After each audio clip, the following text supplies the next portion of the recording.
निम्न जानकारी से संचालन क्रियाओं से रोकड़ प्रवाह की गणना कीजिए।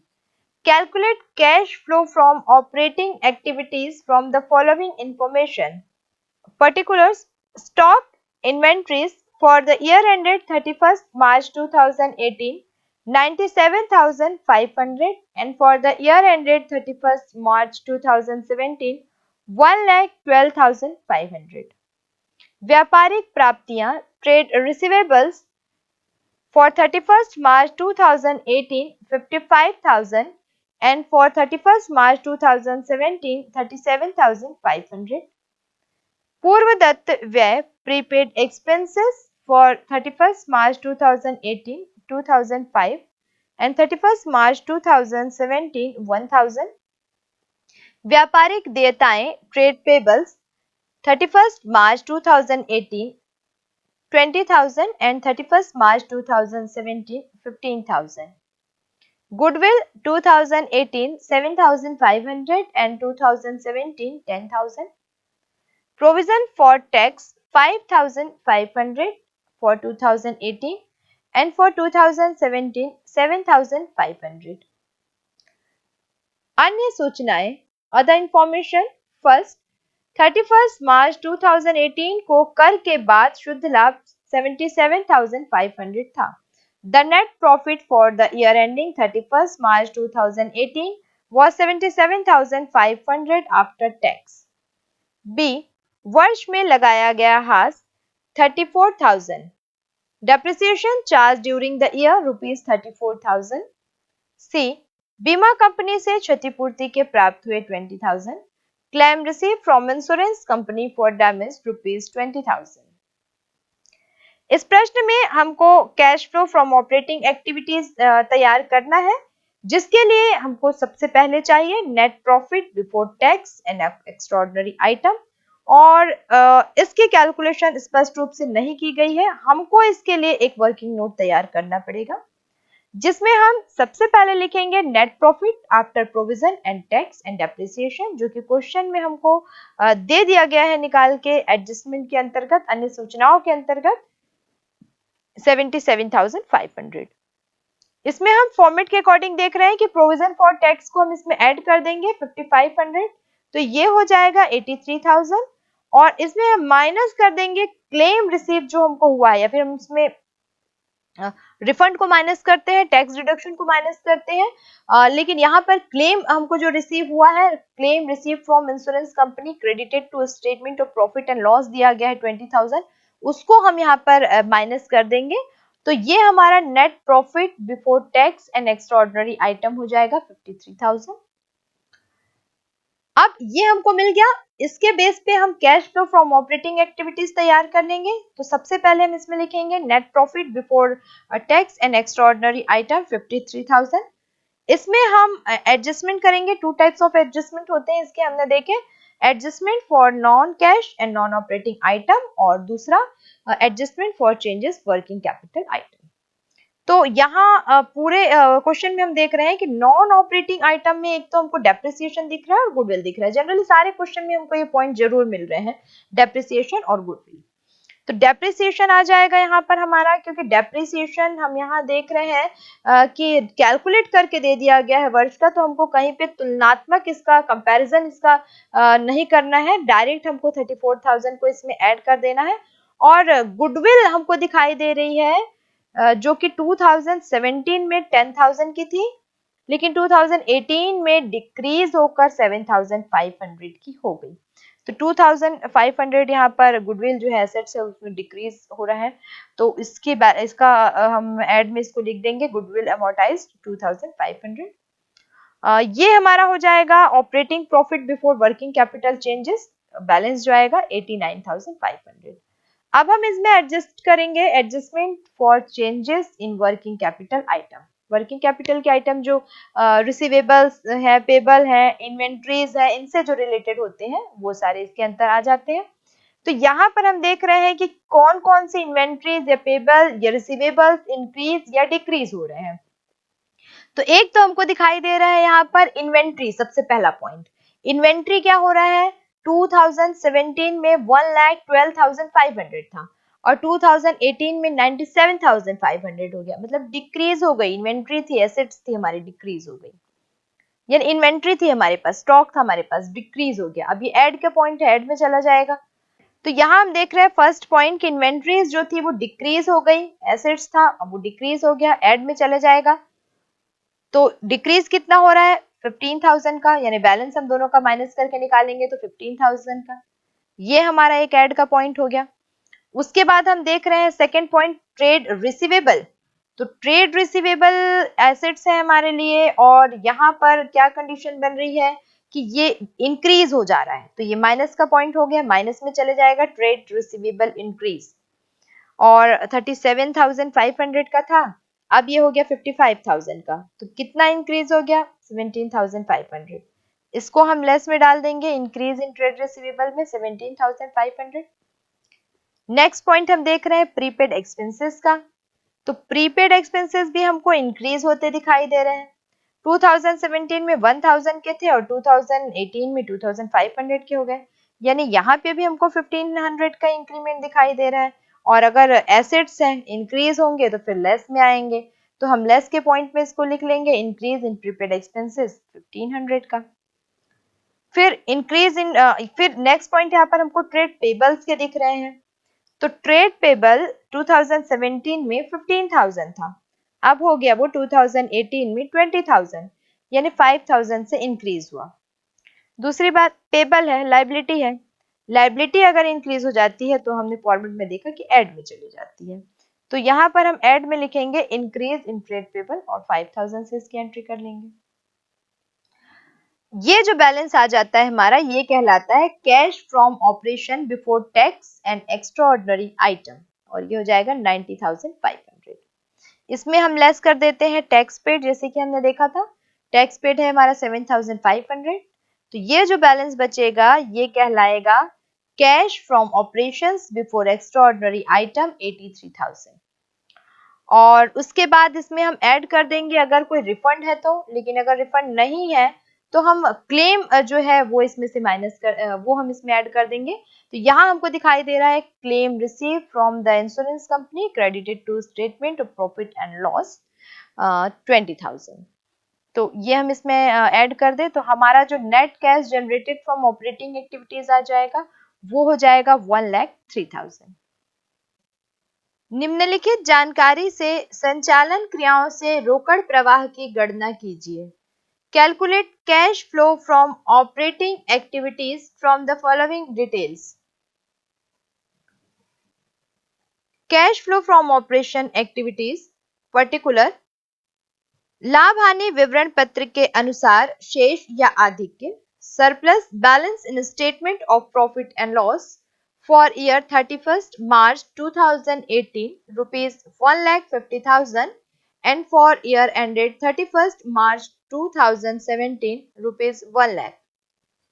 संचित हास accumulated depreciation for ended year 31st March 2018 rupees 1,60,000 and for year 31st March 2017 rupees 1,50,000.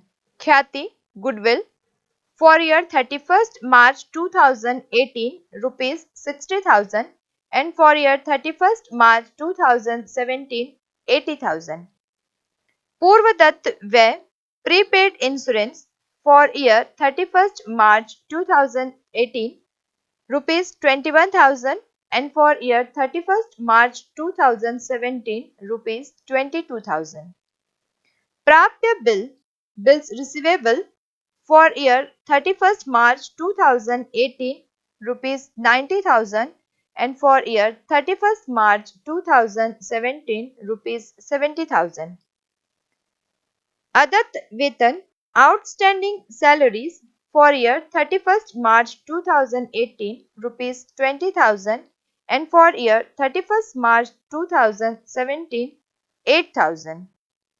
Stock inventories for year 31st March 2018 rupees 90,000 and for year 31st March 2017 rupees 70,000. इस क्वेश्चन में हमको एक कैश फ्लो स्टेटमेंट बनाना है, cash flow from operating activities को यहाँ पर show करना है। और यहाँ हम इनडायरेक्ट मेथड से, जैसे कि हमने वीडियो में देखा, इनडायरेक्ट मेथड से हम यहाँ पर इस कैश फ्लो स्टेटमेंट को प्रिपेयर करेंगे। तो फॉर्मेट के अकॉर्डिंग सबसे पहले हमको यहाँ पर profit and loss as on 31 March 2018 जो करंट ईयर का प्रॉफिट है वो यहाँ पर हम लिखेंगे, और उसमें से फिर हम माइनस कर देंगे जो कि 31 मार्च 2017 का प्रॉफिट था। तो हमको यहाँ पर जो बैलेंस मिलेगा उसको हम मान लेंगे प्रॉफिट फॉर द ईयर 2017-18। तो सबसे पहले हम स्टार्ट करते हैं profit and loss as on 31 March 2018। दो कॉलम है हमारे पास यहाँ पर, एक अमाउंट का कॉलम है फर्स्ट, और सेकंड कॉलम जो है वो नेट अमाउंट का है।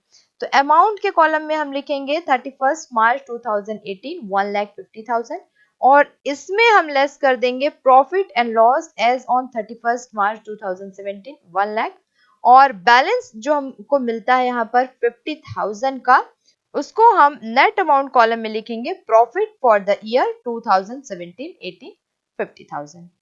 अब हम इसमें कुछ एडजस्टमेंट करेंगे, जैसे कि हमने वीडियो में देखा था, फॉर्मेट में हमने देखा था कि जब हम cash flow from operating activities के लिए स्टेटमेंट प्रिपेयर करते हैं, इनडायरेक्ट मेथड से प्रिपेयर करते हैं, तो हम उसमें क्या क्या एडजस्ट करते हैं। तो एक तो हमको यहाँ पर दिखाई दे रहा है डेप्रिसिएशन।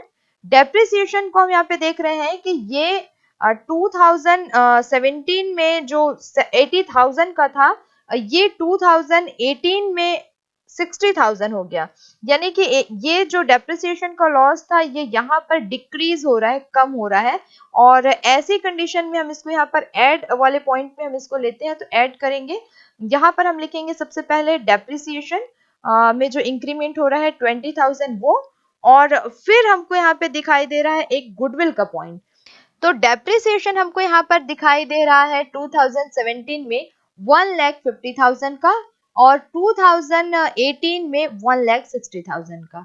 यानी कि यहाँ हम देख रहे हैं कि 10,000 जो डेप्रिसिएशन है वो इंक्रीज हो रहा है। तो उसको यहाँ पर हम ऐड करेंगे, एडजस्टमेंट में लिखेंगे डेप्रिसिएशन, और अमाउंट कॉलम में हम 10,000 लिखेंगे। उसके बाद हम यहाँ पे देख रहे हैं गुडविल। तो गुडविल 2017 में यहाँ पे हमको 80,000 का दिख रहा है, और 2018 में हमको 60,000 का दिख रहा है। तो गुडविल राइट ऑफ के जो अमाउंट है उसको हम यहाँ पे देख रहे हैं कि 20,000 से वो कम हुई है, उसको हम यहाँ पर ऐड कर देंगे। और अब जब हम इसकी कैलकुलेशन करेंगे तो 10,000 और 20,000 यानी कि टोटल 30,000 को हम नेट अमाउंट कॉलम में लिखेंगे पहले, और उसके बाद फिर हम इसको ऊपर जो हमने देखा 50,000 हमने यहाँ पर profit for the year 2017-18 calculate किया था, उसमें हम इसको ऐड कर देंगे। तो ये टोटल अमाउंट जो 80,000 की हमको मिलेगी वो हो जाएगी operating profit before working capital. अब हमको operating profit before working capital मिल गई है। अब हमने देखा था कि फॉर्मेट में इसमें हम कुछ चीजें ऐड करते हैं, कुछ चीजें लेस करते हैं। तो सबसे पहले हम यहाँ पे देखते हैं कि कौन सी चीजें इसमें ऐड करने वाली हैं। तो यहाँ पर अगर करंट एसेट्स में, किसी एसेट्स में अगर डिक्रीज होता है तो उसको हम ऐड कर देते हैं, या फिर लाइबिलिटीज में इंक्रीज होता है तो हम उसको ऐड करते हैं, जैसे कि हमने फॉर्मेट में देखा था। दूसरी कंडीशन, अगर करंट एसेट्स इंक्रीज होती है तो हम उसको लेस करते हैं, या फिर करंट लायबिलिटी डिक्रीज होती है तो हम उसको लेस करते हैं। तो इसी कॉन्सेप्ट को फॉलो करते हुए अब हमको इसमें से पॉइंट आउट करना है कि किन किन चीजों को हमको यहाँ पर ऐड करना है और किन किन चीजों को हमको यहाँ पर लेस करना है। तो सबसे पहले यहाँ पर हम देख रहे हैं कि डिक्रीज जो हो रहा है करंट एसेट्स, उसमें एक हमको दिखाई दे रहा है प्रीपेड इंश्योरेंस। प्रीपेड के बारे में हमने पहले से जाना कि प्रीपेड हमारे लिए एसेट्स होती है, करंट एसेट्स होती है। और प्रीपेड इंश्योरेंस जो कि 2017 में 22,000 का था, अब वो 2018 में डिक्रीज होकर 21,000 हो गया, यानी कि 1,000 इसमें डिक्रीज हुआ है। तो ये हम ऐड वाले पोर्शन में रखेंगे इसको, decrease in current assets, point डालेंगे फर्स्ट पॉइंट, और यहाँ हम लिखेंगे प्रीपेड एक्सपेंसेस, और इनर अमाउंट कॉलम में हम 1,000 लिखेंगे जितना कि डिक्रीज हुआ है। और हमको यहाँ पर दिखाई दे रही है एक लाइबिलिटी, आउटस्टैंडिंग सैलरी। आउटस्टैंडिंग हमारे लिए लाइबिलिटी होती है, और आउटस्टैंडिंग सैलरी हम देख रहे हैं यहाँ पे लाइबिलिटी है 8,000 2017 में, और ₹20,000 2018 में। तो यहाँ पर हमको ये जो लाइबिलिटी है ये इंक्रीज होती दिखाई दे रही है, और अगर कोई लाइबिलिटी इंक्रीज होती है तो उसको हम फिर ऐड कॉलम में लिखते हैं। तो इंक्रीमेंट कितने का हो रहा है इसमें, 8,000 से वो इंक्रीज होकर हो गई 20,000, यानी कि 12,000 का इंक्रीमेंट हो रहा है। तो 12,000 की जो अमाउंट है आउटस्टैंडिंग सैलरी की, वो हम यहाँ पर सबसे पहले तो हम पर्टिकुलर में लिखेंगे इंक्रीज इन करेंट लाइबिलिटी, और फिर सेकंड पॉइंट डाल के हम यहाँ पे लिखेंगे आउटस्टैंडिंग सैलरी, और इनर अमाउंट कॉलम में हम इसकी अमाउंट लिखेंगे, बैलेंस अमाउंट जो है यानी कि इंक्रीमेंट अमाउंट जो है 12,000, और फिर इसका टोटल जो होगा 13,000 वो हम आउटर कॉलम में लिखेंगे। और फिर हम इसको, हमारे पास जो operating profit before working capital था 80,000, उसमें हम इस 13,000 को प्लस कर देंगे, तो टोटल अमाउंट हमको यहाँ पर 93,000 के मिल जाएगी। अब हम देखते हैं कि लेस के कौन कौन से पॉइंट हैं। तो दो चीजें हमको यहाँ पे ध्यान रखनी है कि अगर एसेट्स इंक्रीज हो रहा है तो, और अगर लाइबिलिटी डिक्रीज हो रही है तो, इन दोनों पॉइंट्स को हमको लेस में डालना है।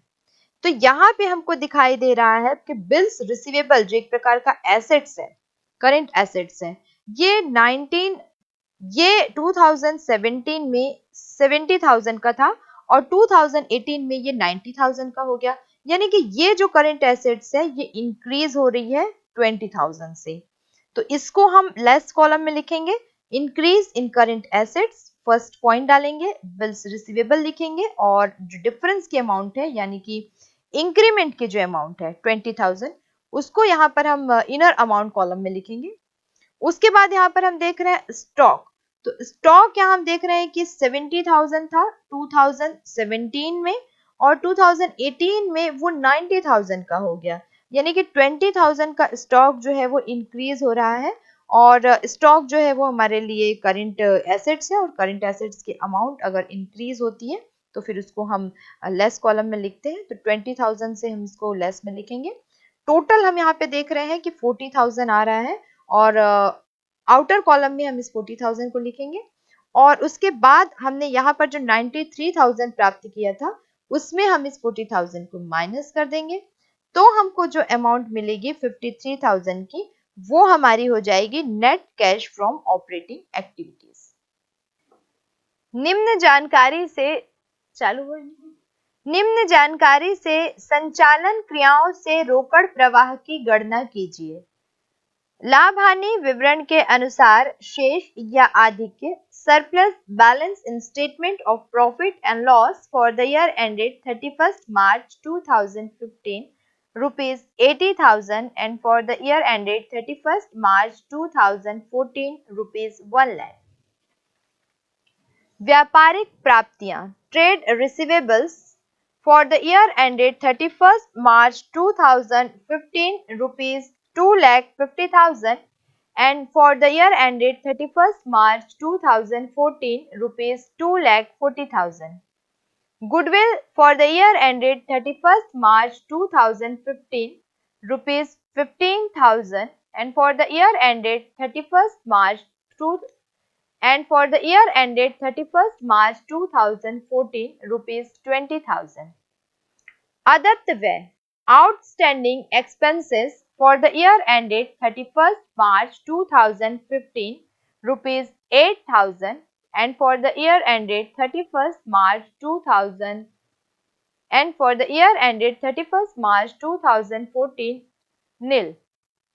सामान्य संचय general reserve for the year ended 31st March 2015 rupees 80,000 and for the year ended 31st March 2014 rupees 50,000.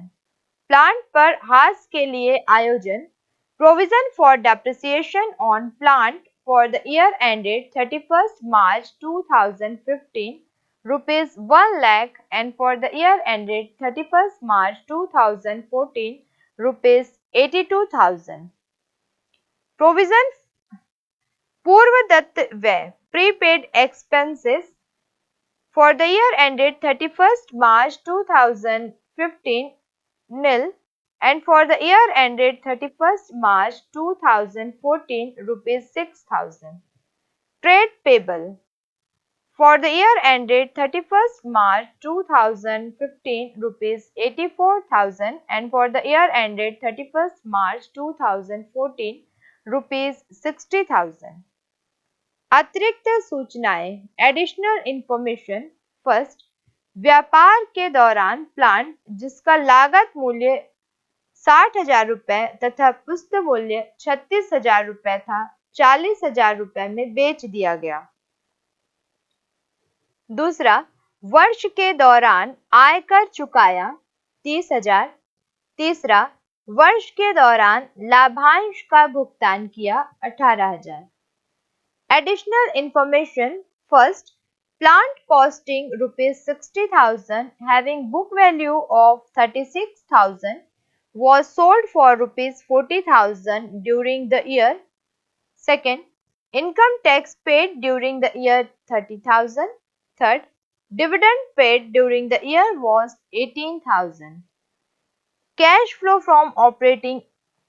इस प्रश्न में हमको cash flow from operating activities calculate करनी है। सबसे पहले हमको चाहिए नेट प्रॉफिट एंड लॉस, जिसके लिए हम यहाँ पे देख रहे हैं कि हमारे पास 2014 और 2015 के प्रॉफिट है। 2014 के लिए प्रॉफिट यहाँ पर दिया गया है 1 लाख और 2015 के लिए प्रॉफिट दिया गया है 80,000। दोनों का डिफरेंस निकालकर हम करेंट ईयर का net profit and loss calculate कर लेंगे ₹20,000। अब इसमें हम कुछ एडजस्टमेंट करेंगे, प्लस माइनस करेंगे।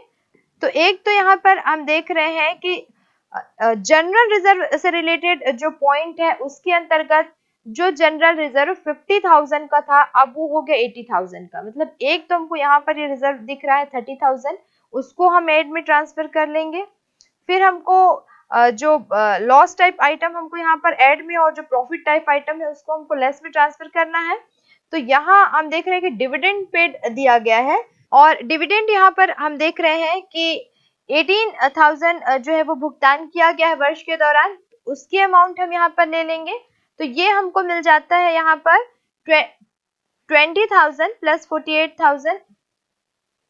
Calculate cash flow from financing activity. Particular समता अंश पूंजी equity share capital for the year ending 31st March 2018 5 lakh and for the year ended 31st March 2017 rupees 4 lakh। पूर्वाधिकार अंश पूंजी 10%। Preferential share capital 10% for the year ended 31st March 2018 rupees 3 lakh and for the year ended 31st March 2017 rupees 5 lakh। ऋण पत्र 12%। Debenture 12% for the year ended 31st March 2018 rupees 1 lakh and for the year ended 31st March 2017 rupees 1,50,000। प्रतिभूति premium संचय securities premium reserve for the year ended 31st March 2018 rupees 1,50,000 and for the year ended 31st March 2017 rupees 1,30,000। प्रस्तावित लाभांश proposed dividend for the year ended 31st March 2018 rupees 1,80,000 and for the year ended 31st March 2017 rupees 1,50,000। अतिरिक्त सूचनाएं। पहला, 31 March 2018 को समता अंशों का निर्गमन किया गया। दूसरा, समता अंशों पर अंतरिम लाभांश चुकाया गया 15%। तीसरा, पूर्वाधिकारी अंशों का शोधन 1 अप्रैल 2016 को 5% प्रीमियम पर किया गया। Additional information. First, equity shares were issued on 31st March 2018. Second, interim dividend on equity share was paid at the rate of ₹15%. Third, preferential shares were received on 1st April 2016 at 5% premium.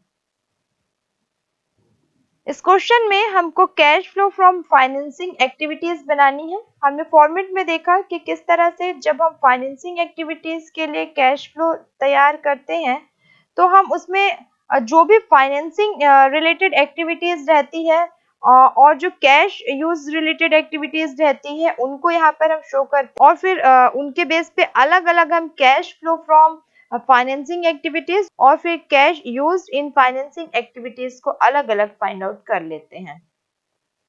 तो सबसे पहले यहाँ पर हम देख रहे हैं कि हमको जो बनाना है cash flow from financing activities, इसमें हमारा ए जो पॉइंट आएगा उसमें हम cash inflow from financing activity को इंक्लूड करते हैं और इसके अंतर्गत हम देखते हैं कि कहाँ कहाँ से हमने कैश इनफ्लो के लिए कौन कौन सी फाइनेंसिंग एक्टिविटीज की हैं। तो यहाँ पर एक तो हम सबसे पहले देख रहे हैं कि हम इक्विटी शेयर कैपिटल को इशू किए हैं और यहाँ पर ये जो इक्विटी शेयर कैपिटल ईयर 2017 में 4 लाख था, अब वो ईयर 2018 में 5 लाख हो गया। यानी कि करेंट ईयर में proceed from issue of share capital की अमाउंट जो है वो 1 लाख से इंक्रीज हुई है, 1 लाख एडिशनल हमने उसमें इन्वेस्ट किया है। तो 1 लाख की अमाउंट को हम यहाँ पर इनर कॉलम में लिख लेंगे। उसके बाद हम यहाँ पर जो फाइनेंसिंग रिलेटेड एक्टिविटी है वो है सिक्योरिटी प्रीमियम रिजर्व, ये हम देख रहे हैं यहाँ पर, जो कि 2017 में 1,30,000 की थी और 2018 में 1,50,000 की हो गई। यानी कि यहाँ पर इस सिक्योरिटी रिजर्व के लिए हम देख रहे हैं, यानी कि यहाँ पर हम सिक्योरिटी प्रीमियम रिजर्व के लिए देख रहे हैं कि 2017 में जो अमाउंट 1 लाख की थी, 2018 में वो 1,50,000 की हो गई। तो 50,000 इंक्रीज हुआ है, जिसको कि यहाँ पर हम इनर कॉलम में लिख लेंगे सिक्योरिटीज प्रीमियम रिजर्व ₹50,000।